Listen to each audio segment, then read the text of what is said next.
बिलावल भुट्टो जरदारी का वफाक से बलूचिस्तान के सैलाब मुतासरीन से किए वादे पूरे न करने का शिकवा। कोयटा में सैलाब मुतासरीन में इमदादी चेक्स तकसीम करने की तकरीब से खिताब में कहा, बलूचिस्तान के साथ सौतेलों जैसा सलूक किया जा रहा है। नून लीग और पीपल्स पार्टी में हुकूमत साजी के मुआहदे की पहली शर्त सैलाब मुतासरीन की बहाली थी। वर्ल्ड बैंक से $400 मिलियन का फंड वफाक ने अपनी जेब में रख लिया। सूबाई और वफाकी हुकूमत सैलाब मुतासरीन के इशू को संजीदा ले। जैसे बलूचिस्तान चल रहा है ये उनके साथ नाइंसाफ़ी है। मुल्क के वसाइल कम हैं, बलूचिस्तान के उससे भी कम हैं।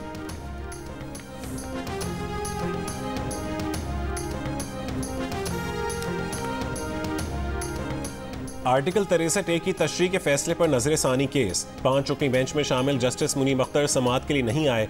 प्रैक्टिस एंड प्रोसीजर कमेटी की तश्कील करदा बेंच का हिस्सा बनने से इनकार कर दिया। जस्टिस मुनीब अख्तर का रजिस्ट्रार सुप्रीम कोर्ट को लिखा गया खत चीफ जस्टिस पाकिस्तान ने पढ़कर सुनाया। चीफ जस्टिस की जस्टिस मुनीब अख्तर से बेंच में शामिल होने की दरख्वास्त। कहा कि जज का मुकदमा सुनने से इनकार अदालत में होता है। ऐसी किसी बात को अदालती रिकॉर्ड का हिस्सा नहीं बनाया जा सकता जो ओपन कोर्ट में ना की जाए। पार्लियामेंट के कानून की ये नीयत नहीं है कि आईनी हुकूक के फैसले ना हो और सुप्रीम कोर्ट स्टैंड स्टिल हो जाए। अगर कोई रुकन शरीक नहीं होना चाहता तो ये उनकी मर्जी है। सुप्रीम कोर्ट काम करना बंद नहीं कर सकती। जस्टिस मुनीब अख्तर को बेंच में वापस लाने की कोशिश करेंगे, वरना बेंच की तश्कील असर नौ होगी। जस्टिस मुनीब अख्तर बेंच में शामिल होते हैं या नहीं, दोनों सूरतों में समाअत कल होगी।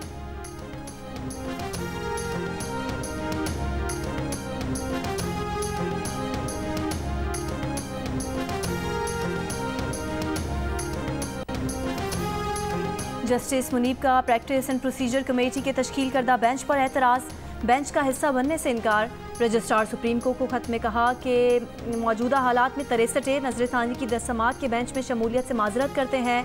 तरमीमी ऑर्डिनेंस के तहत बेंचेस की तश्कील पर सीनियर जज ने खत में आइनी सवालात उठाए। चीफ जस्टिस ने जवाब में सीनियर जज को खत लिखा लेकिन आइनी सवालात का जवाब नहीं दिया।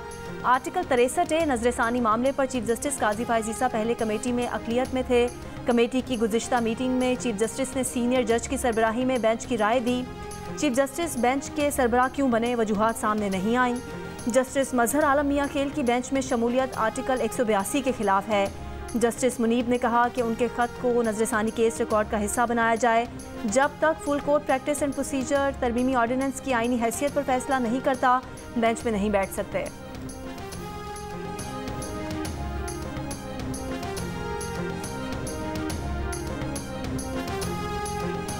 इलेक्शन ट्राइब्यूनल्स पर लाहौर हाई कोर्ट के सिंगल बेंच का 12 जून 2024 का फैसला कलअदम। इलेक्शन कमीशन की अपील मंजूर। सुप्रीम कोर्ट के 5 रुकनी बेंच ने मुतफ़िक़ा फैसला सुना दिया। फैसले में कहा गया कि इलेक्शन ट्राइब्यूनल्स की तश्कील इलेक्शन कमीशन का इख्तियार है। हाई कोर्ट इलेक्शन कमीशन के इख्तियारात इस्तेमाल नहीं कर सकती। तनाज़ा जब आइनी इदारे से मुतालिक हो तो मुहतात रवैया अपनाना चाहिए। हाई कोर्ट जज ने चीफ इलेक्शन कमिश्नर और चीफ जस्टिस की मुलाकात ना होना मद्देनजर नहीं रखा।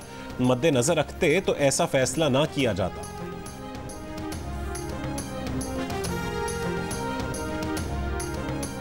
तोशा खाना केस 2 में बानी पीटिया और बुशरा बीबी की दरख्वास्त से जमानत खारिज। मुल्जिमान पर 2 अक्टूबर को फर्द जुर्म आयद की जाएगी।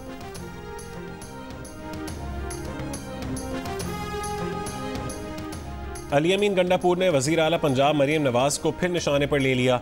औरत कार्ड इस्तेमाल करने का इल्ज़ाम। कहा कि केपी में जलसे क्यों करें, नवाज शरीफ जब सज़ा के बाद बैरून मुल्क थे तो मरीम नवाज पंजाब में जलसे कर रही थीं, हमने उन्हें नहीं रोका था। PTI की ख़वातीन जेल में है, क्या वो औरतें नहीं? क्या पूरे पाकिस्तान में एक औरत मरीम नवाज ही रह गई है? पंजाब पुलिस को दोबारा वार्निंग देते हैं कि उन्हें रोका गया तो जवाब देंगे।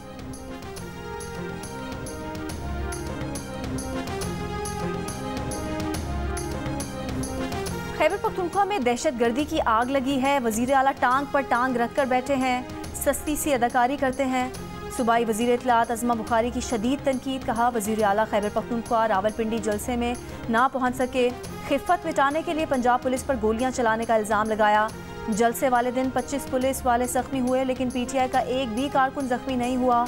सूबों को लड़ाने की कोशिश की जा रही है, इदारों को नोटिस लेना चाहिए।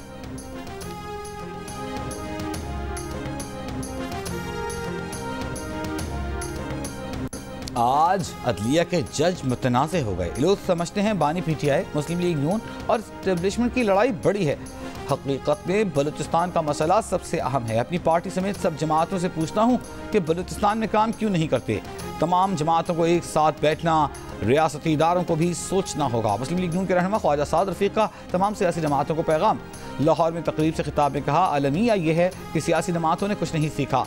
सियासत में कोई किसी को दफन नहीं कर सकता, कोई हमें दफन नहीं कर सका, हम किसी को दफन नहीं कर सकते। जमहूरियत रिमोट कंट्रोल और अरबपतियों के बायस नहीं चल सकती। बोले नौजवान, अंधी तकलीफ से निकलें, कायदीन की इज्जत करें, शिर्क न करें। झूठी तारीफ करके हम अच्छे खासे सियासी लीडर का दिमाग खराब कर देते हैं।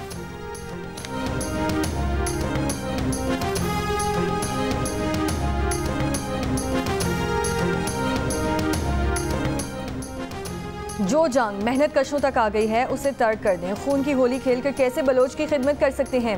वज़ीर आला बलोचिस्तान सरफराज बुगटी की बलोच तालिबा के साथ मीडिया से गुफ्तगू। कहा, बलोच तलबा को रियासत के खिलाफ इस्तेमाल नहीं होने देंगे। रियासत बार बार माँ का किरदार अदा कर रही है। झूठे प्रोपेगेंडे से नौजवानों को वरगला कर कैंपस में ले जाया जा रहा है ताकि खुदकुश धमाके पर तैयार किया जा सके। पंचकूर वाक़े की जितनी मजम्मत की जाए कम है। मासूम लोगों के खून से होली खेलना अफसोसनाक है।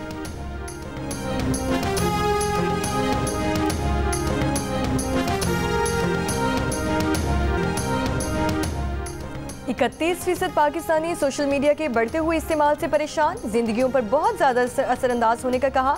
38% का इनकार, जिंदगियों में कोई फ़र्क ना आने का कहा। गैलप पाकिस्तान ने नया सर्वे जारी कर दिया। सोशल मीडिया के जिंदगियों में बढ़ते अमल दखल से परेशान पाकिस्तानियों की शरह 39 ममालिक की मजमूई आरा से कम।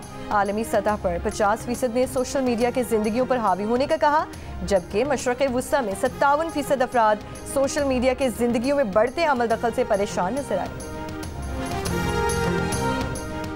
नेपाल में तूफानी बारिशों के बाद सैलाबी रैलों ने तबाही मचा दी। दरिया बिफर गए। मुख्तलिफ हादसात में 150 अफराद जान से गए। सिर्फ दारुल हुकूमत काठमांडू में 37 अमवात हुए। सैलाबी रैले में 2 बसें भी बह गईं। दारुल हुकूमत के कुछ हिस्सों में 322 मिलीमीटर से ज़ायद बारिश रिकॉर्ड की गई। वज़ीर आज़म शहबाज शरीफ का नेपाल में सैलाब से जानी नुकसान पर इज़हार अफसोस। एक बयान में कहा कि नेपाल के साथ मुकम्मल यकजहती के साथ खड़े हैं और भरपूर मदद के लिए तैयार हैं।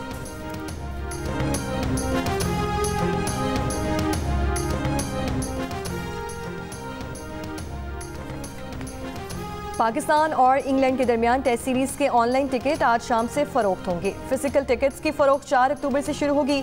तीनों टेस्ट मैचेस के पहले दिन मखसूस एनक्लोजर्स में दाखिला मुफ्त होगा।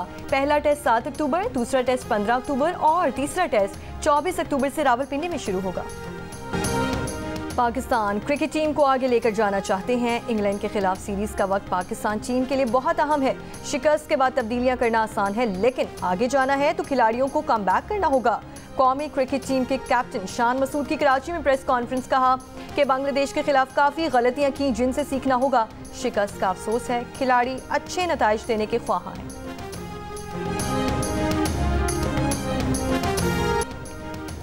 बांग्लादेश हुकूमत और क्रिकेट बोर्ड का साबिक कप्तान शाकिब अल हसन से सिक्योरिटी तलब करने से पहले सियासी मौक़िफ़ की वजाहत देने पर जोर। Youth and sports adviser Asif Mohammad ने कहा, ऑलराउंडर को अपने सियासी मौक़िफ़ की वजाहत देने की ज़रूरत है। वजाहत के बाद ही उन्हें सिक्योरिटी तलब करने का मुतालिबा करना चाहिए। हुकूमती तब्दीली और कत्ल के मुकदमे में नामजद होने के बाद शाकिब अल हसन अब तक वतन वापस नहीं गए हैं। मौसीकी, रक्स और फ़नून लतीफ़ा का हसीन इम्तिज़ाज। आर्ट्स काउंसिल कराची और जियो के इश्तराक से वर्ल्ड कल्चर फेस्टिवल का 5वां रोज़ आज दिलचस्प मुकालमों से भरपूर पाकिस्तानी थिएटर प्ले कराची का बिच्छू पेश किया जाएगा। फेस्टिवल के दूसरे हफ्ते में पाकिस्तान समेत बैनुल-अक़वामी थिएटर प्ले, म्यूज़िक कॉन्सर्ट और कवाली पेश की जाएंगी। वर्ल्ड कल्चर फेस्टिवल 30 अक्टूबर तक जारी रहेगा। और मौसीकी की कोई सरहद नहीं। भारतीय पंजाबी गुलकार दिलजीत दोसांझ भारत और पाकिस्तान के दरमियान मोहब्बतों के सफीर बन गए। ब्रिटानिया में परफॉर्मेंस के दौरान दिलजीत ने एक पाकिस्तानी मद्दाह को तोहफा दिया। कहा, उनके लिए हिंदुस्तान और पाकिस्तान एक ही हैं। पंजाबियों के दिल में सबके लिए प्यार है। दिलजीत दोसांझ के पाकिस्तान से मुताल्लिक बयान पर मद्दाह खुश।